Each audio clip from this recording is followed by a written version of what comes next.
I had to deal with it the best way I could, especially, after, the separation of me and her mom. And now the attitudes, the atmosphere, the situations change because of our relationship, me and the mother. Now there's, that distance where I'm battling to, I want to be in her life, but now I'm dealing with the battle of her mom making it seem like that, I'm not trying to be there for my responsibilities. Hey there, I'm Ari, your petite but powerful Kingdom Teaching professor and entrepreneur. I bring the sass, the laughs, and the serious, let's get real and heal moments without any filters. Now meet my mom, Pastor Dee, the #1 dunamis woman leading our Healing for My Soul movement. As a Kingdom Teaching pastor and life coach, she is unapologetically real, raw, and radical, but she's our rock and the voice of wisdom that we all need. And then there's Allison, fierce yet tender, and the voice for many single mothers. She's the silent heartbeat of our family and will be the first to tell you, yeah, life with these two can be crazy, but I got their back and we're in this together. As a dynamic trio, we spearhead the Healing from My Soul movement, sharing the miraculous healing power of God through our journey, truths, and a little humor as we guide women to pursue healing as a lifestyle so they may experience freedom within their life and legacy. Hey you all, it's me again, Pastor Dee, and we are here for another episode of Healing for My Soul on this particular podcast. I firmly believe you are not going to get none other like it because we are on a Healing for My Soul movement. We recognize that healing is necessary. Matter of fact, for those of you all who are Bible scholars and you kind of familiar with some scriptures, it also says that healing is the children's bread. So that means we always are feeding and eating off of healing, but it's necessary. So I am here because I have an awesome guest with me today. As you can see, healing is not just about women. We all need it. Men, fathers, husbands, brothers, nephews. We all need it because God has positioned us in each other's lives in the way that he wanted to be intentionally. But tonight I'm here today, shall I say, I'm here to speak with a man that is dear to my heart. And I do not have any reason for you all to not know that he doesn't mind displaying his heart. Most men hold it in. Most men harbor their own feelings. Some men are afraid to cry. But this one right here, his heart is bleeding as a father because God has given him so many children, but he's given him a daughter. And I don't even think he knew what to expect, Eugene Swift Anthony. How are you today? I'm blessed. Now, I'm privileged to be a part of your life where I saw that you birthed or you had sons. Yes. Five of those. And so you got kind of accustomed to sons, didn't you? What was that? What was that like? Talk real briefly how you got accustomed to sons. It was, I guess I could say a normal thing because I'm a man myself. Mm-hmm. So that was the easy part. Mm-hmm. Having males or boys. Mm-hmm. I could kind of relate to them. Kind of know what they would be dealing with, emotionally and things like that, and physically for that matter. But a girl, I didn't.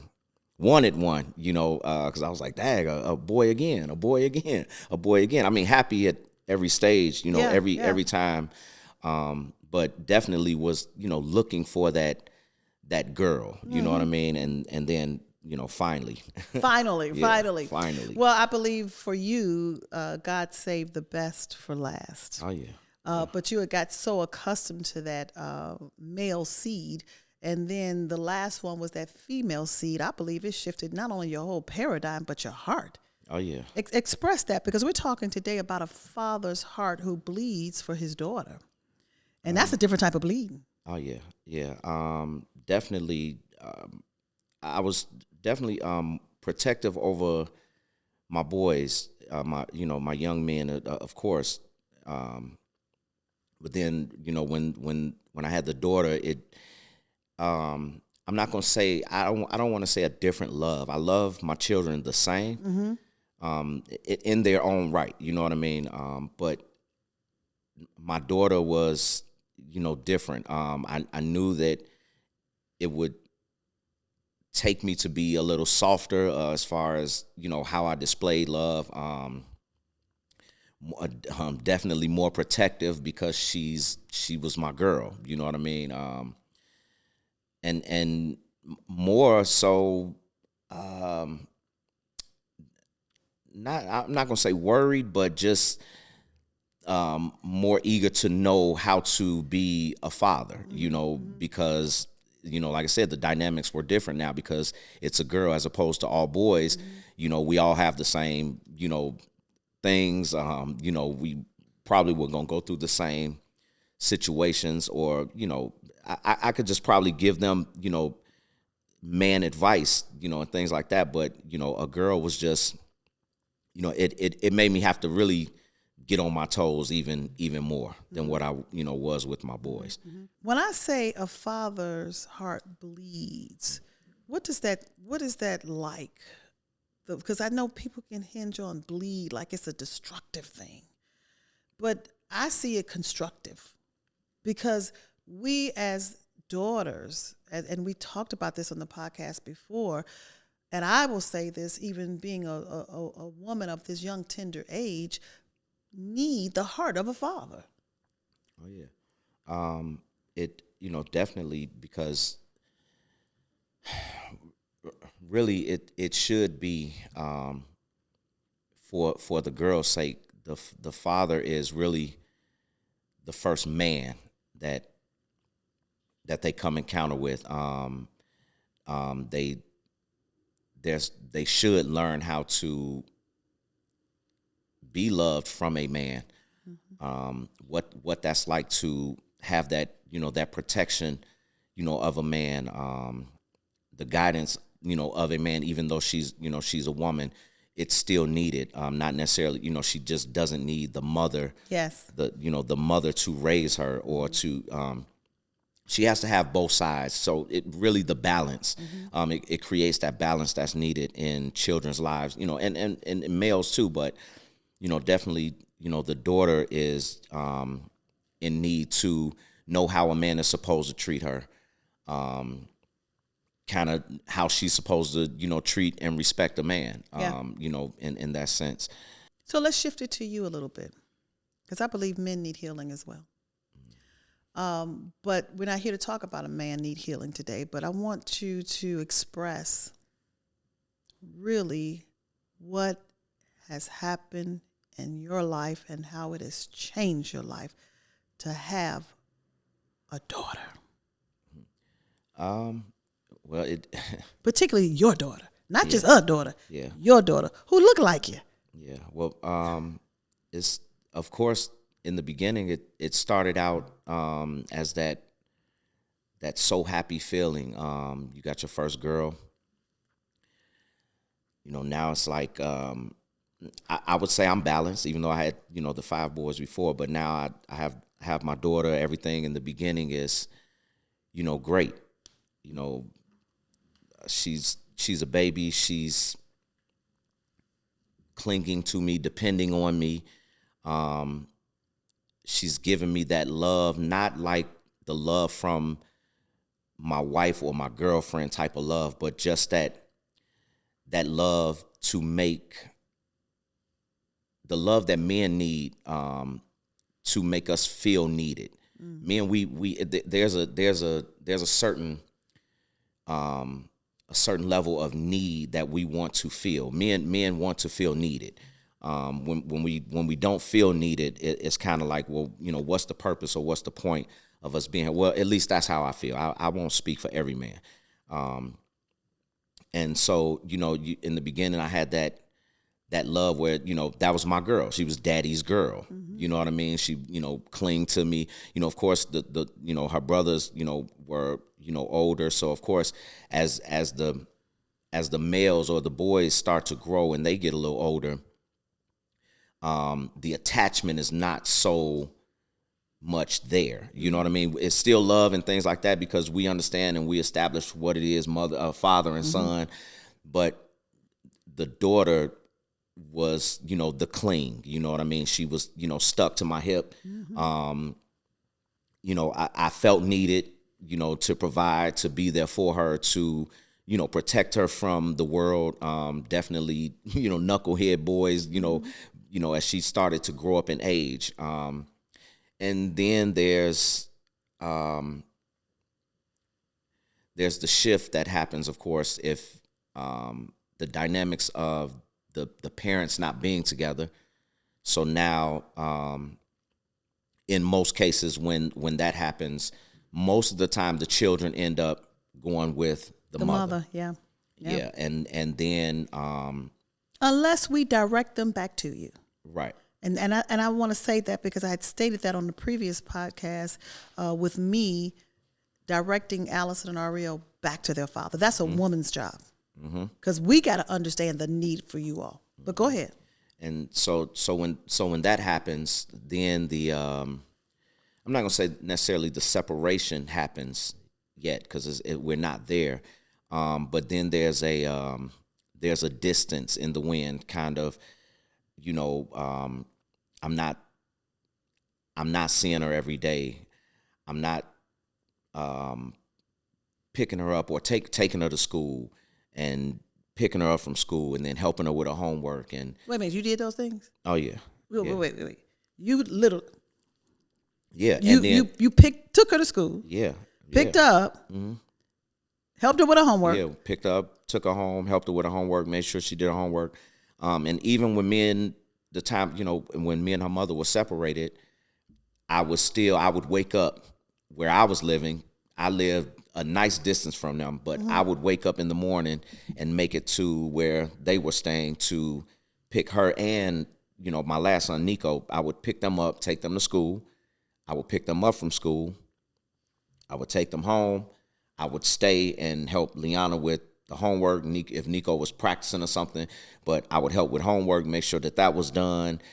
If they had any specific chores to do around the house, I would, just instill in her, hey, make sure you get your work done before anything else. Even when you all were separated? Yeah, when we were separated. Okay, so I got to take a pause break right there, because in our world today, that's a rarity. That's a rarity. So I want to know, because most time women, the mother's taking them to school, got to leave work, go picking them up, da-da-da, and y'all somewhere.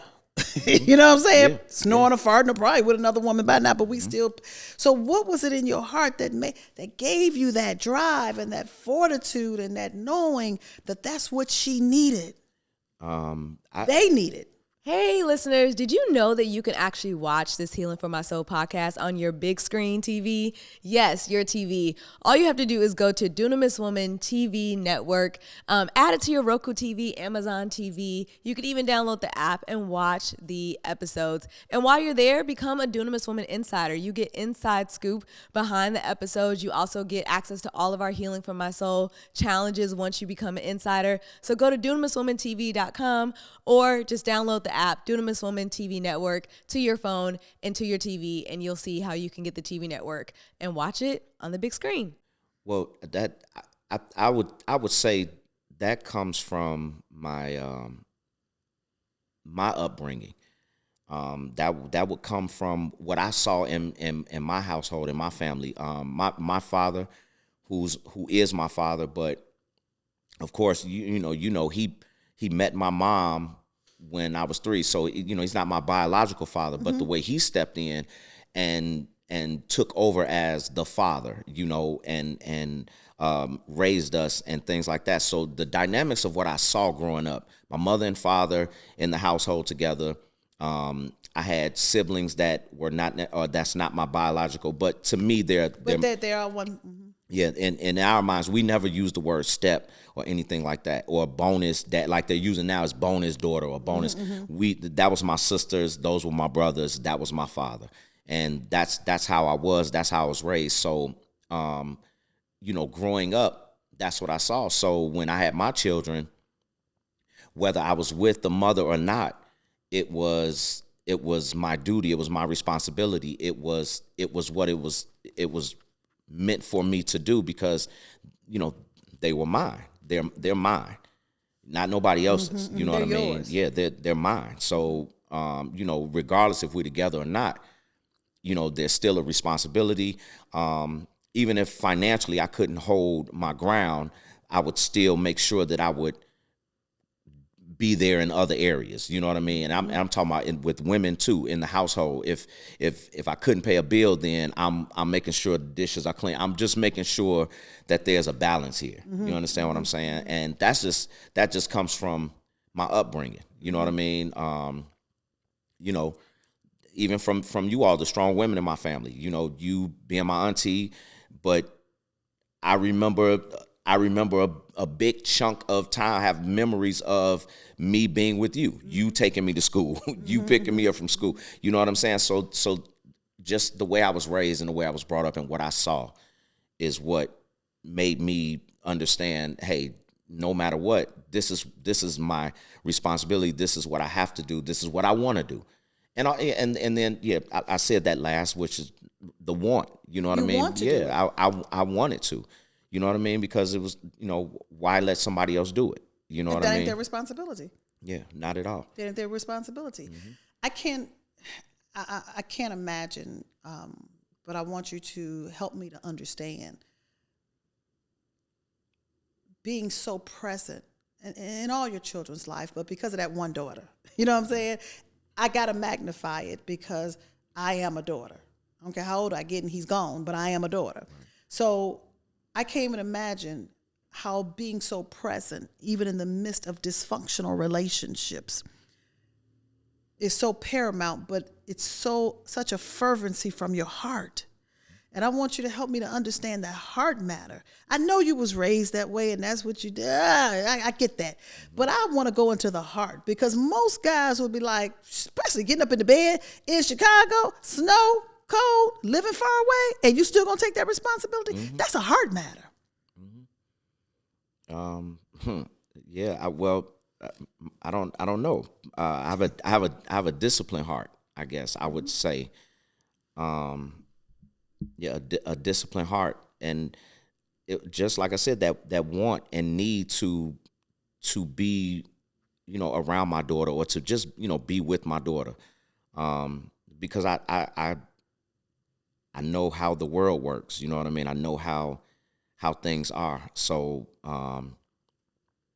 if I could have, I would have, you know, I probably would have tucked her under my shirt every day and just hid her from the world. You know what I mean? And just had her with me, like, you know, but I mean, of course, you know, that's not what, you know, what is possible. So I had to deal with it the best way I could, especially, you know, after, you know, the separation of me and her mom, and now the attitudes, the atmosphere, the situations change because of our relationship, you know, me and the mother. You know, now there's, you know, that distance where I'm battling to, I want to be in her life, but now I'm dealing with the battle of her mom making it seem like that, you know, I'm not trying to be there for my responsibilities. So yeah, I mean, it's a constant battle, but nothing hard enough to deter my heart or stop my heart from, you know, loving or wanting to be, you know, with my daughter. You know, even in this time now, if we move ahead now to where we are, you know, now my daughter is 16. And she had to deal with some different things as far as emotionally, and well, her words to me were, I've always had to share you with other women and their daughters, outside of, you know, when me and her mom separated. Of course, I'm gonna give love a chance regardless of what the past relationship did to me or what I did in the past relationship. I'm going to continue to move forward and try to, you know, continue to love and find a relationship.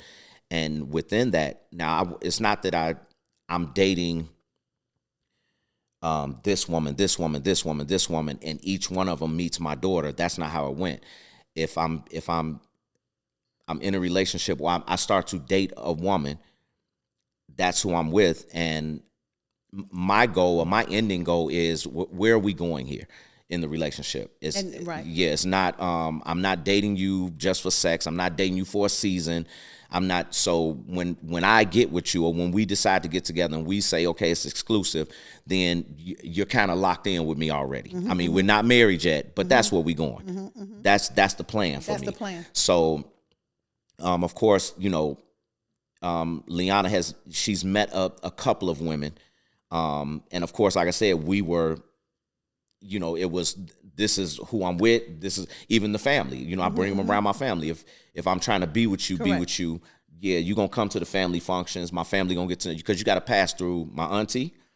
You got to pass through my sisters. And your mama. And my mama. Yeah, it just, my father necessarily wasn't really in the mix like that to say anything. But those women in my life, you got to come through them. So yeah, you're going to come and you're going to meet the family. So of course, you get to meet my children, my daughter, of course.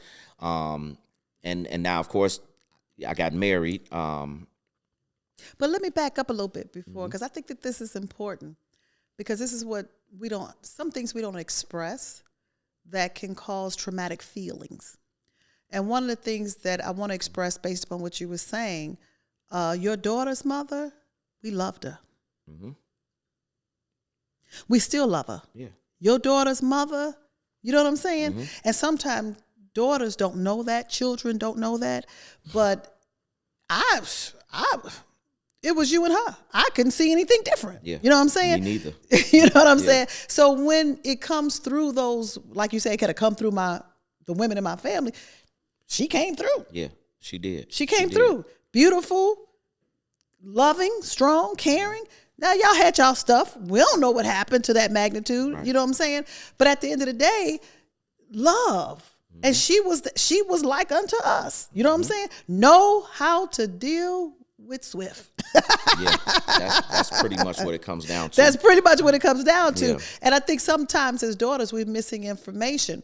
But there's another dynamic here that I would love that I'm going to make mention, because I have not only the right, but I have the authority to do so, being the host of this particular podcast. And a lot of you all don't realize as fathers that when there's toxics in the relationship between the parents, when there is trauma that have taken place between the parents, and they have their own personal traumas, the children, rather son or daughters, get inflicted by that. Yeah. However, what takes place is that subconsciously there becomes a greater possessiveness.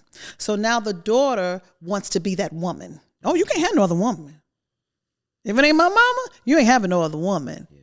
And I want to not just be a daughter, but now all eyes are on me and a lot of men put their daughters in that position. You know what I'm saying? You just wasn't one who did that. So there's a level of anger and passivity, because I can't give you no pussy. I can't give you this. I can't give you that, but I'm going to be your woman. Right. That means all eyes got to be on me, and you supposed to forsake all others. Right.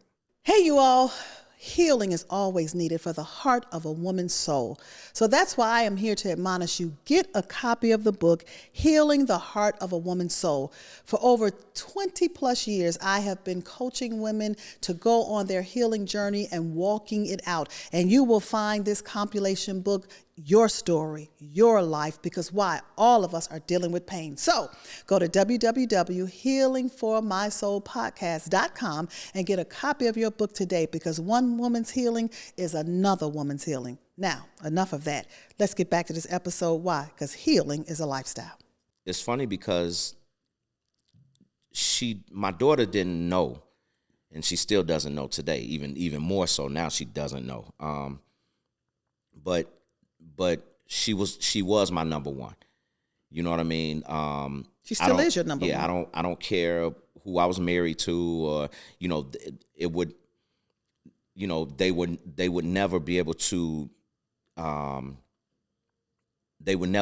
dominate or stand over, my daughter, as far as, my love for her and things like that. Basically, I always got your back is what I want my daughter to understand. Yeah, but the thing is, what you're saying is absolutely true. That's your heart. And you fail to realize I have dated men who have daughters, and I help that daughter to understand that you will always be his number one. And the daughter felt threatened by not only me, but the other women, because most women don't make them feel that. They come to take. Yeah. They come to put them down. So this is why healing is so important, because when we as women are healed, and you got the mother as the mother of your daughter who is healing, and the mother and the woman you married to, they're speaking the same language to your daughter. You will always be his number one. Because that's why God gives us different positions, such as daughter, wife, niece, sister. Uphold your position. And if everybody was able to stand in their own healing and say, I am not threatened because I know my position. Yeah. And a lot of things that your heart is bleeding about, it ain't your fight. It's not your fight. Yeah, that's what I need to understand. It's not your fight, because you could say it all day long. But a daughter hears a voice of a woman. Because why? She's developing into being a woman.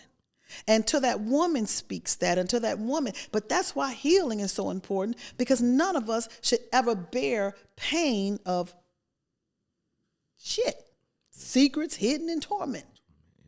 Because betrayal carries secrets. Trauma carries secrets. Abandonment carries secrets. Rejection carries secrets. Taking them shoes out of the trunk so your husband won't see it and put it in the closet is a secret. Right. You see how the little bitty stuff, you know what I'm saying? And so now it ain't the fact that you bought the shoes, it's the fact that why you had to keep it a secret.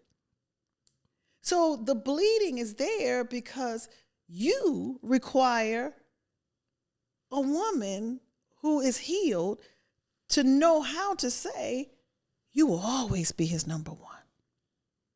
Not only, the beautiful part is not only your number one, but your only.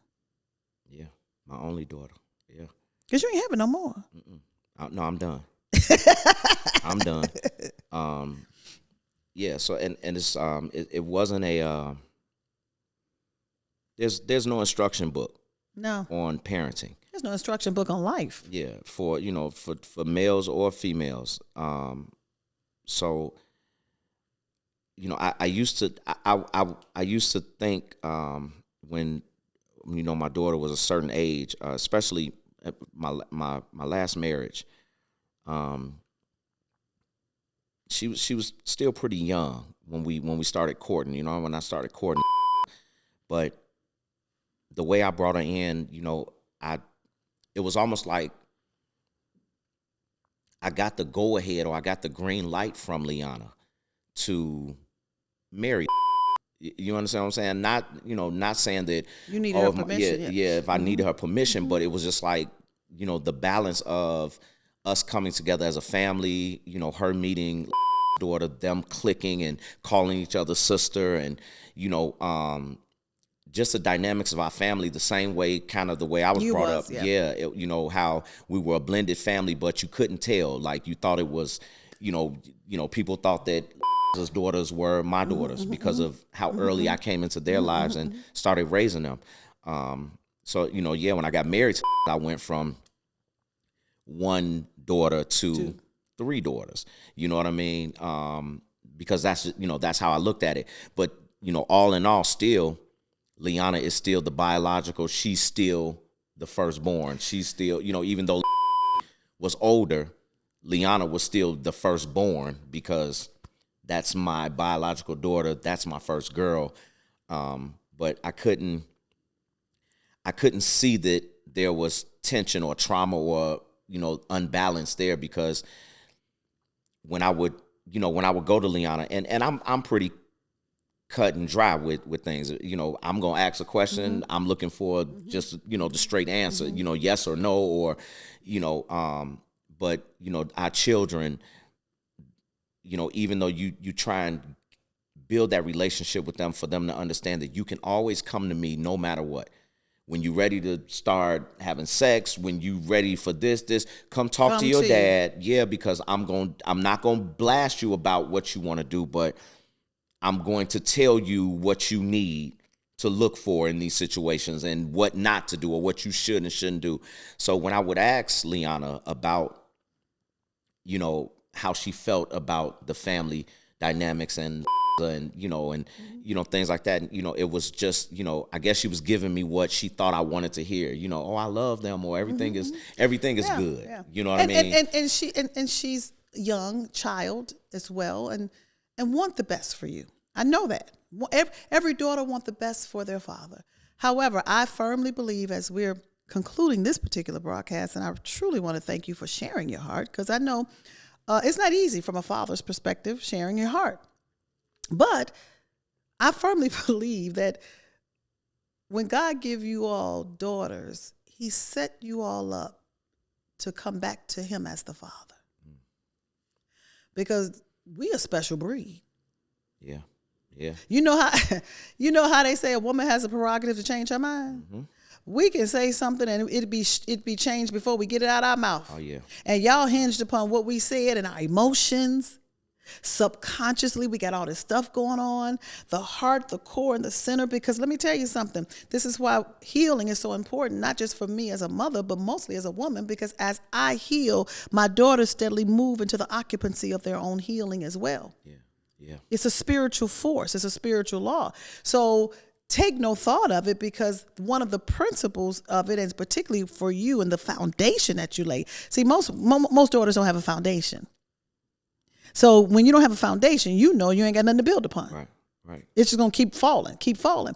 But because you have built a foundation, I am saying to you, even from a daughter's perspective, I can't never speak for your daughter, but I'm a woman who has been through some things, and I'm a daughter, and I know that I can say we always got to come back to the Father.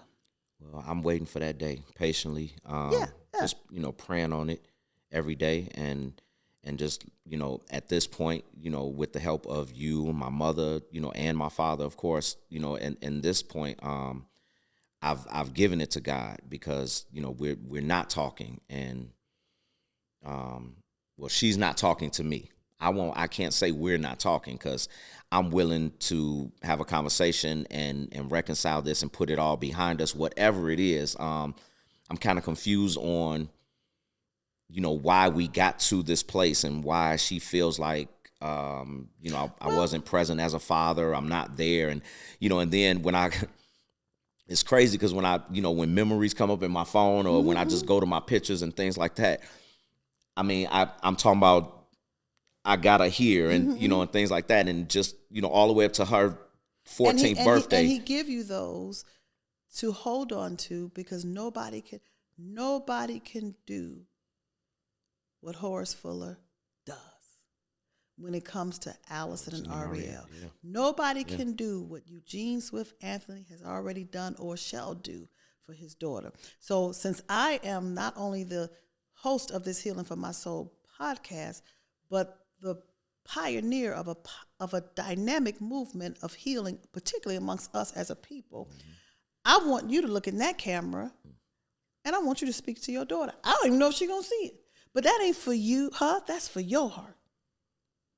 Well, speak it. Well, Liana, it's your dad, your father, something that will never change. Like I told you before.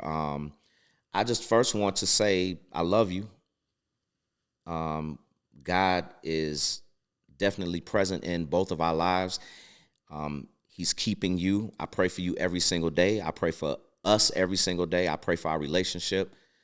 I pray that he gives you the mindset to just want to open up and talk to your father again, to come back into a peaceful state where me and you are closer. We get even closer together, and you just understand that I love you and I always will, no matter what. I don't care what you do, what you haven't done. I don't care about none of that. The importance is I'm your father. I love you. And I'm miserable without us talking. I'm miserable without hearing your voice every day. I can't call you or anything like that. And the only way that I am getting through is God has his hands on me. And I've come to a point where I'm able to place our relationship in God's hands. So I'm just praying, and I know that God is going to come through, and I know he's going to allow you to come back around. I just hope that it's soon. You know, I don't want to rush God. I don't want to rush the process. But every day I think about you, and my heart bleeds for us to come back together. And I want everyone who is a daughter, who is watching this podcast, and you hearing his words, and you want to hear the heart of your father, take it for yourself. Whether he's alive, whether he's distant, whether you don't know where he is, even whether he's deceased. Because when one father speaks, he speaks for all. So let your heart be healed by taking what he's saying to his daughter and say, that's my word. Because when daughters stick together, we grow as women who stick together. I am Pastor Dee. We are on a movement for healing for my soul. And remember, as I close, misery become miracles.